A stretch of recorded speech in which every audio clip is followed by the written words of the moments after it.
ഒരുത്തൻ BDS, ഒരുത്തൻ FAMD, ഒരുത്തൻ MLT, ഒരുത്തൻ ആയുർവേദിക്, ഒരുത്തൻ MBBS. ഏകദേശം മെഡിക്കൽ കോഴ്സൊക്കെ ആയല്ലോ. കല്യാണം കഴിച്ച് Qatar, Kuwait, Bahrain, Saudi, Oman, GCCയിലെ 5 രാജ്യമായി.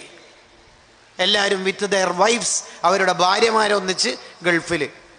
ഫോൺ വിളിച്ചപ്പം ചെറിയ മോനോട് ഉപ്പ ചോദിച്ചടാ, ഉമ്മക്ക് തീരെ വയ്യടാ, ഭക്ഷണമൊക്കെ പുറത്തുനിന്നാ വാങ്ങല്, നീ വരുമോ ഒന്ന് കുറച്ച് ദിവസത്തേക്ക്?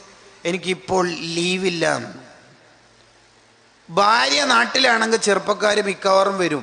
അതിന് കാരണം പറയൽ റമളാനിലും റബീഉൽ അവ്വലിലും നാട്ടിൽ കൂടിയാലേ റാഹത്താവുള്ളൂ. അത് ഭാര്യ അങ്ങോട്ടേക്ക് പോയി നോക്കണം. എന്നിട്ട് എന്താ പറയല്? Ticket fair. ആരോടാ മോനെ ഈ ഉഡായിപ്പ്? ആരോടാ? എന്നാൽ ഭാര്യനെ അയക്കോ? ഉമ്മാക്ക് തീരെ പറ്റുന്നില്ലടോ, എണീക്കാനൊന്നും കഴിയുന്നില്ല,